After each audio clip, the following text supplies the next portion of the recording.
Gracias por acompañarnos en este nuevo capítulo de El Hilo Negro, que como cada semana desarrollamos temas coyunturales de la realidad y los sometemos al análisis. Así es que le invito a que los próximos minutos desenrollemos y saquemos el hilo negro. Hoy nos convoca un tema que ha causado distintas reacciones entre personajes del ambiente político y electoral, y es que se trata de una nueva reforma anunciada por la presidenta Claudia Sheinbaum que trae de vuelta los conceptos no reeleccionistas surgidos desde el siglo XIX y el siglo XX para aplicarlos.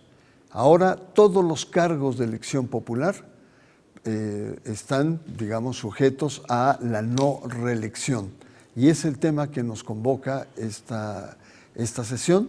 Es un tema controvertido y tenemos en el estudio a la doctora Cecilia Cadena Inostroza, investigadora adscrita al Seminario Académico de Instituciones Civiles, Sociedad Civil y Políticas Públicas del Colegio Mexiquense. Bienvenida, Cecilia. Gracias. Y al doctor Gabriel Corona, doctor en Ciencia Política. Bienvenidos ambos, y para iniciar, como es costumbre en esta emisión, vamos a ver una breve y sencilla cápsula para ubicarnos en el tema. La no reelección es un postulado que marcó al sistema político mexicano del siglo XX. En 1909, y bajo las banderas de no reelección y sufragio efectivo, Francisco I. Madero recorrió buena parte del territorio nacional impulsando clubes antirreeleccionistas y fundó el Partido Nacional Antirreeleccionista, desde el que promovió su candidatura, que culminó con la renuncia de Díaz a la presidencia tras más de 30 años en el poder. Después de 103 años de aquel lema revolucionario, se reformó la Constitución en 2014, bajo la administración de Enrique Peña Nieto, para que legisladores federales, locales y presidentes municipales pudieran reelegirse consecutivamente. Desde su conferencia matutina, enmarcada en el 108º aniversario de la Constitución de 1917, la presidenta Claudia Sheinbaum, en cumplimiento a una de sus promesas de campaña, anunció el envío de dos nuevas reformas constitucionales al Congreso de la Unión: la prohibición de la reelección en cualquier cargo de elección popular y la prohibición expresa del nepotismo en la sucesión inmediata de familiares en dichos puestos. La reforma, de ser aprobada, buscaría terminar con el continuismo de líderes políticos en ciertos cargos y dar paso a nuevas oportunidades para otros ciudadanos. Regresamos, vamos a conversar sobre el tema de la no reelección. Cecilia, ¿qué es lo que dice o decía la Constitución sobre el tema y cuáles son las principales modificaciones y, por supuesto, tu punto de vista sobre estos cambios? Bueno, muchas gracias. Pues en primer lugar, en 2014 hubo esta gran reforma electoral que se plasmó en la Constitución, en la modificación de varios artículos de la Constitución, en la que se permitía la reelección inmediata. Como acabamos de ver en la cápsula, la reelección inmediata había sido prohibida. Los diputados, senadores, diputados locales y ayuntamientos se podían reelegir dejando pasar un periodo y al siguiente podían hacerlo, y muchos lo han hecho, excepto los estados en los que los congresos locales establecieron un periodo de 4 años para los ayuntamientos, como son Coahuila, Hidalgo, Nayarit y Veracruz. Todos los demás lo podían hacer. Esa reforma de 2014 entró en vigor en 2018, y a partir de los que se eligieron en 2018 se pudieron reelegir en 2021, que fue la primera reelección. Entonces tenemos, digamos, que desde esa reforma nada más dos elecciones, que es en realidad muy poco tiempo. Ahora la nueva ley, que se aprobó ya por el Senado, ahora tiene que pasar al Pleno y luego a la Cámara de Diputados, dice que la reelección inmediata ya no va a ser posible. Entonces vamos a volver a ser como antes, es decir, sí se van a poder reelegir, pero tienen que dejar pasar un periodo. Esto, pues, como lo vimos también en la cápsula, el principio de la no reelección y etcétera. El propósito de la reelección en 2014 fue, pues, muy polémica la reforma, era propiciar la profesionalización de las autoridades electas. de las autoridades y de los cargos electos. ¿Qué quiere decir esto? Pues que con un periodo de 3 años, en el caso de los diputados locales y federales o ayuntamientos, pues es muy poco tiempo para que se conozca y se sepa el manejo de lo público. Entonces se pensaba que estando más tiempo, pues podían conocer un poco más la materia, etcétera. Ese era por un lado, los que estaban a favor. Los que estaban en contra decían que se podía provocar el caciquismo y el caudillismo, sobre todo en el caso de los ayuntamientos.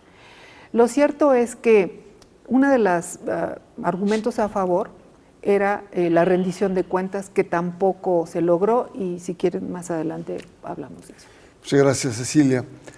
Doctor Corona, aprovechando tus amplísimos conocimientos de la historia, ubícanos en la historia de México el tema de la no reelección, como se dice ahora, pero anteriormente se llamaba antireeleccionismo. Ubícanos ahí. Gracias, antes que nada, por la invitación. Bueno, el gran problema de este país, o uno de los grandes problemas, ha sido esa obsesión de nuestra clase política por mantenerse en los cargos de manera indefinida. El caso más extremo, Antonio López de Santana, que fue 11 veces presidente de la República, Benito Juárez, que se reeligió 3 ocasiones, y después Porfirio Díaz, que gobernó 34 años con un interinato ahí breve de su compadre Manuel González.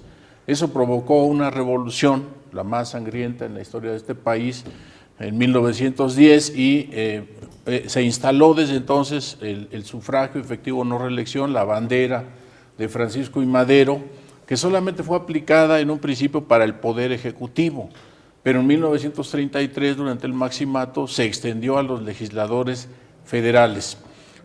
Aunque ahí hay que decir que había, y esto ocurre con todos los políticos, siempre hay una intencionalidad de ese tipo, y fue sujetar la carrera legislativa de los entonces diputados y senadores a la carrera, a las decisiones del presidente de la República en turno.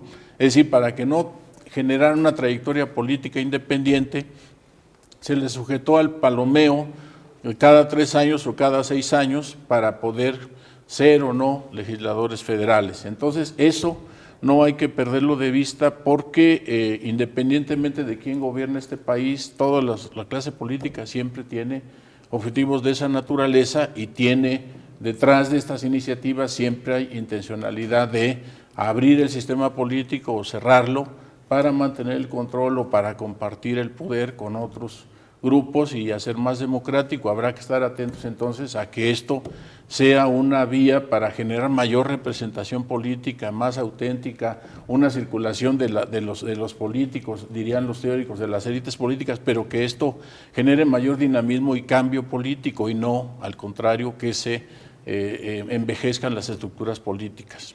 Muy bien, muchas gracias, doctor Corona. Cecilia, ¿qué dice la actual iniciativa? Ya estabas tu anterior intervención estabas diciendo, bueno, que el tener mayor contacto con la ciudadanía, el tener una profesionalización, ¿no? El mayor transparencia, pero decías al final, no se logró. Ahora, ¿qué dice esta nueva iniciativa? ¿Por dónde va? Esta nueva iniciativa, digamos, no retoma esto de la rendición de cuentas, al menos yo no lo leí. Lo que retoma son los principios digamos, de la creación de la República, ¿no? del gobierno mexicano. Algo que es importante decir es algo que acaba de decir el doctor Gabriel, que estos procesos de reelección o reelección nunca han incluido ni gobernadores ni presidente de la República. Me parece que eso es importante aclararlo, porque luego la gente oímos reelección y pensamos inmediatamente en eso. Es solamente para cargos legislativos y ayuntamientos, incluso senadurías y diputaciones federales. No se habla de esto, pero digamos que por la experiencia que ha habido en estas 2 elecciones, que si bien no son muchas, los que se han reelecto son muy pocos.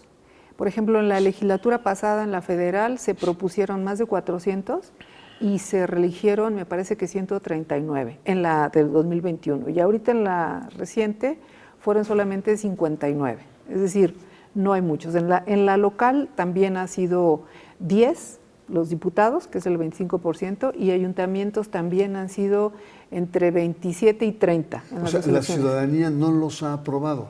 no los ha aprobado. Pero ¿eso qué quiere decir? Yo creo que tenemos que tejer más fino, porque quiere decir o que de veras fue un ejercicio de rendición de cuentas y dijeron no los queremos, o que simplemente la gente no se dio cuenta, o que efectivamente hubo ahí un proceso de castigo a los que no cumplieron. Yo creo que eso haría falta todavía analizarlo, es muy reciente, pero me parece que ese es un dato interesante, porque podríamos decir que en el Estado de México al menos, podríamos decir que entre el 20 y el 25% en esa nueva disposición lograron el ejercicio de la reelección por rendición de cuentas o por lo que queramos verlo. Hay muchas cosas que se pueden decir, pero ese es el porcentaje.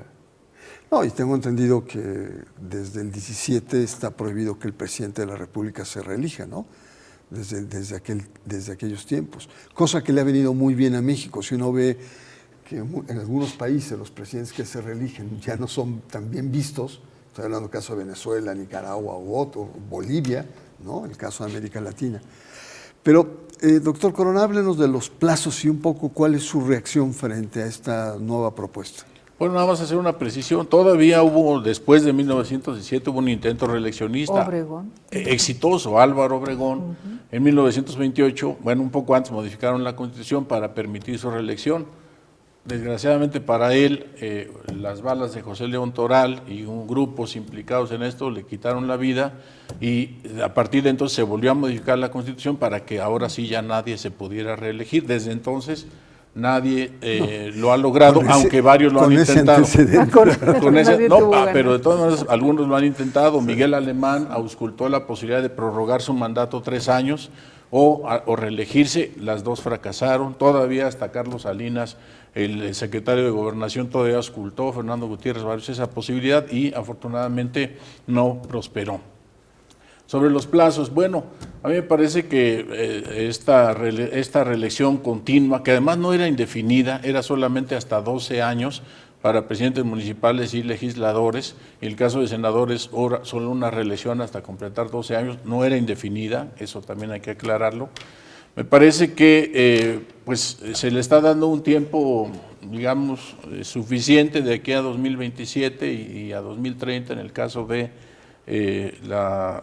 los cargos ejecutivos, para que pues, la clase política se reacomode, porque tenemos una de las grandes tragedias de este país es que la lucha por el poder ha consumido demasiada energía, tiempo y recursos. El siglo XIX fue de guerras, de golpes de Estado y principios del siglo XX, y buena parte del siglo XXI todavía hace una lucha política por el proyecto nacional que se impone, y la verdad es que esto que en otras sociedades se resuelve muy fácilmente, aquí nos ha llevado muchísimo más tiempo. Creo que ya es momento de normalizar la vida política mexicana, evitando tantos distracción, campaña tras campaña y recursos tras recursos que se podrían distraer a otras actividades y a otras obras que tendrían mucho más impacto positivo. Muy bien, gracias. Pues vamos a hacer una pausa. Estamos conversando con la doctora Cecilia Cadena y el doctor Gabriel Corona sobre el tema de la iniciativa de ley de la no reelección que presentó la presidenta Claudia Sheinbaum. Una pausa, regresamos. Usted está en el hilo negro.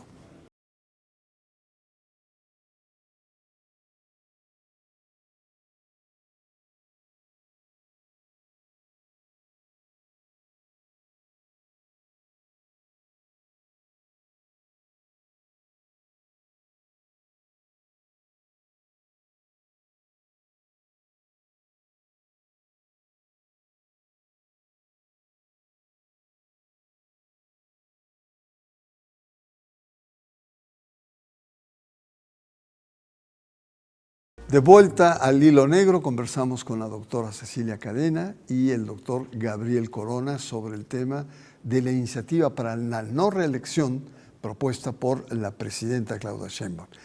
Y un poquito sobre el tema de, pues de este abuso que se ha hecho, que es el tema del nepotismo. Doctora Cecilia, la oposición, lo que plantea usted ya adelantaba, es decir, por cierto, en la comisión del Senado todo el mundo la aprobó, con sus pequeños asegúnes, y por cierto fue muy desagradable ver al joven algunos mascando chicle ahí, la verdad fue muy desagradable, pero bueno, cada quien maneja su imagen como quiera. Y no voy a decir el nombre, estoy a punto de decirlo, pero no lo voy a decir. Plantean algunos que no ha habido tiempo para evaluar todo el proceso. Dos, el tema de la profesionalización, como en otros países que hay miembros del Poder Legislativo y tal, o incluso alcaldes que tienen ya mucha experiencia. Tres, rendición de cuentas. Cuatro, cercanía con la población y que pues no se ha podido dar. Sin embargo, hay estudios académicos que dicen que esto nunca se dio, no funcionó, o por lo menos no hay rasgos de que esto funcionara. Entonces, pero el reproche mayor es un poco lo que pasó en los años 30 con el Maximato, es decir, restarle peso al Congreso para alcanzar un presidencialismo absoluto. Es un poco de los reproches. ¿Qué piensa usted de esto? Yo creo que hay como dos vertientes, la vertiente política, como decía el doctor Gabriel, la vertiente técnica. En la vertiente política me parece que hay mucho de esto, de no dejar, porque si dejamos la reelección inmediata, entonces las personas hacen su carrera política casi independiente. Si cada 3 años tienen que ir al centro del país o al centro del partido o al centro, a la presidenta en este caso, pues hay un poco más de control sobre el juego político, ¿no? Porque entonces la presidenta o el partido decide más que si deja que los candidatos vayan por su lado. Esa es la parte política que me parece que puede tener un peso bastante fuerte. Y la otra es la parte técnica de la profesionalización y la rendición de cuentas, que efectivamente yo creo que no se ha conseguido. Y no se ha conseguido por un argumento que esgrimíamos, yo fui de las que los esgrimí cuando la reforma en 2014, que fue que como en el país la rendición de cuentas no está suficientemente establecida y robusta, no podemos pensar en un proceso de reelección que pensemos que vaya a profesionalizar o a aumentar la rendición de cuentas si la rendición de cuentas es débil. O sea, para mí un proceso de reelección necesita un proceso de rendición de cuentas fuerte, sobre todo en un país donde vemos que, sobre todo en el nivel municipal, en el orden municipal, para no decir nivel, hay mucho dinero que entra de diferentes organizaciones no muy legales, y entonces eso, como no se puede seguir todavía el curso de ese dinero, pues se presta así a los cacicazgos y a los caudillismos y a muchas otras cosas, a obligar a la gente, a presionar a la gente. Entonces, en ese sentido, yo creo que si no se resuelve esto, quizá la reelección inmediata no sea la mejor idea para profesionalizar a los puestos electos. Muchas gracias, doctora. Doctor Gabriel Corona, vamos al otro polo, a los que dicen las bondades que representa esto, ¿no? Y una de ellas es lo que apuntaba la doctora, es decir, un presidente municipal que busca la reelección tiene todas las de ganar. Presupuesto, contactos, relaciones, medios de comunicación, ¿quién le va a poder vencer? Y en muchos lados, incluyendo el Estado de México, hemos visto cómo esto se ha dado hoy. Hay diferentes planteamientos que dicen las bondades. 1, evita la concentración del poder. 2, fomenta la renovación política. 3, reduce el riesgo de corrupción. 4, aumenta la oportunidad para una mayor participación ciudadana. 5, evita la formación de élites políticas o las aminora. 6, disminuye el clientelismo político. 7, promueve el compromiso con gestión, es decir, te tocan 3 años y lo que mejor puedas hacer en esos 3 años, punto. A lo mejor ya no tienes otra chance, otra oportunidad. ¿Qué opina sobre las bondades que pueda tener este proceso de no reelección de estos cargos de elección popular? Bueno, como todo proceso implica un enorme reto hacer en 3 años lo que antes podían hacer con una reelección en 6 o tal vez incluso más. Me parece que esto en otro contexto podría funcionar muy bien. Sin embargo, en México, desafortunadamente, la cultura política laboral y la cultura política en general implica que en cada administración tienen un año de aprendizaje, otro de desarrollo y el otro casi de entrega o de hidalgo, que muchas veces se traduce en actos de corrupción para asegurar el patrimonio personal de los gobernantes, y esto me parece que en un contexto como el nuestro había que poner muchas regulaciones y generar una verdadera cultura de la responsabilidad de la rendición de cuentas, que es prácticamente inexistente. Los diputados y presidentes municipales utilizan los informes de gobierno más como actos proselitistas que realmente para rendir cuentas.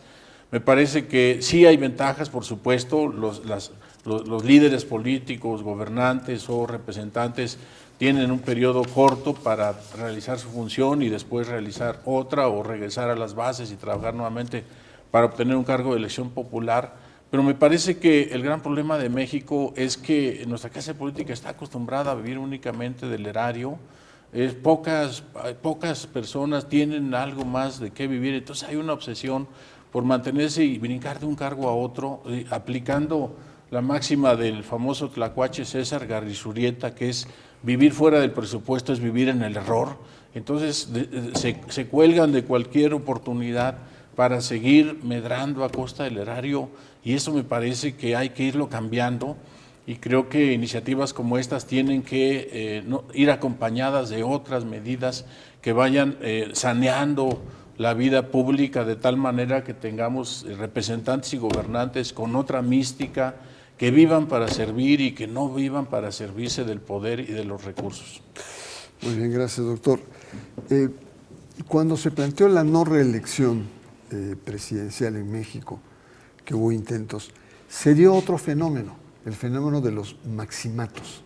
Es decir, yo no estoy formalmente en el poder, pero opero el poder desde lo subterráneo o desde, digamos, un lado oscuro de la historia. Quizá a nivel legislativo no sea tan evidente este principio, pero a lo mejor sí en las presidencias municipales, que haya cacicazgos subterráneos que puedan estar manipulando el poder, no importa quién está formalmente arriba. ¿Cómo ve esto, doctora? Yo creo que ese es uno de los riesgos de la reelección inmediata. Si no es decir, el control es una característica, una tentación de todos los políticos. Es decir, luchar contra eso creo que les cuesta mucho trabajo. Y los presidentes municipales, lo hemos visto en la historia, tratan de controlar y dejar al otro, y bueno, el otro tema que hablaremos después quizá, es el del nepotismo, porque muchos presidentes municipales quieren dejar a sus familiares, a muchos sus esposas, lo hemos visto mucho en el Estado de México, pero casi en todo el país. Esa es una tentación que existe y que además sí se presenta, sí se da. Yo creo que la profesionalización es necesaria, pero tiene que haber otras cosas, como por ejemplo la prohibición del nepotismo, que puede ayudar a que esa reelección, o en este momento no, pero que al desempeño de las presidencias municipales se vaya profesionalizando un poco más. Muy bien, pues muchísimas gracias por su presencia, doctora. Y ya que se habló de nepotismo, pues una breve reflexión, porque no solamente fue esta propuesta legislativa por parte de la presidencia sobre no reelección, sino va acompañada porque está profundamente vinculada del tema de los nepotismos en los cargos públicos y en los cargos de elección popular. Una breve reflexión. A mí me parece muy positiva esta iniciativa, pero igual que en lo que ya había yo dicho de la no reelección consecutiva, tendría que ir acompañada de otras iniciativas, ¿no? Efectivamente, sucede este fenómeno casi dinástico de querer heredar el cargo a la esposa, a los hijos, a los nietos, sobrinos al menos, etcétera, lo cual me parece que verdaderamente no se corresponde con un sistema republicano, pero también existen otro tipo de nepotismos muy generalizados en el ambiente gubernamental y legislativo, y uno de ellos es, por ejemplo, el del nepotismo cruzado, ¿no? Vemos magistrados, consejeros, funcionarios, secretarios, presidentes municipales que envían a sus familias completas al municipio vecino y a su vez les envía a sus familiares para que los contraten, y en consejerías envían a sus familiares a que los contrate otro consejero y a su vez hacen lo mismo hacen jueces, magistrados. Total que podemos hablar de una familia judicial, una familia electoral, una familia gubernamental, etcétera, etcétera, y me parece que esto va en demérito de, valga la casi redundancia, del mérito de las personas, de la preparación, la capacidad, la honestidad del compromiso y si no se tienen relaciones políticas, pues en este país es muy difícil tener un empleo digno y bien remunerado porque todo se reduce a relaciones interpersonales, familiares o religiosas, parentescos religiosos. Me parece que es una tarea muy difícil de realizar. Estas cuestiones culturales están muy arraigadas, enquistadas, casi en la médula, en el ADN de la mexicanidad, y me parece que todavía estamos a mucha distancia de que estos problemas se solucionen. Digamos, si esto siquiera se planteara en Suecia o Noruega o en Dinamarca, pues sería casi insensato y fuera del lugar, ¿verdad? Como preguntar a alguien si paga sus impuestos, mientras que acá se llena la gente de orgullo de decir que evadió sus impuestos, allá se sentiría muy avergonzada. Entonces creo que hace falta más iniciativas de ese tipo. Doctor Gabriel Corona, agradezco mucho tu comparecencia en este espacio. Igual a usted, doctora. Gracias. Cadena. Y pues los invito a que haga sus reflexiones usted mismo, que vea que hasta dónde estamos llegando. Veo que las iniciativas tienen congruencia con la historia de la nación. Habrá que evaluar hasta dónde la no reelección es un principio que fortalece nuestra democracia. Prometo también que en los próximos capítulos del Hilo Negro vamos a hablar sobre algo que está muy relacionado con el tema que vimos hoy, y es el tema del nepotismo, un cáncer político. Soy Bernardo Barranco, agradezco su presencia y le convoco para la próxima semana en un capítulo más de El Hilo Negro.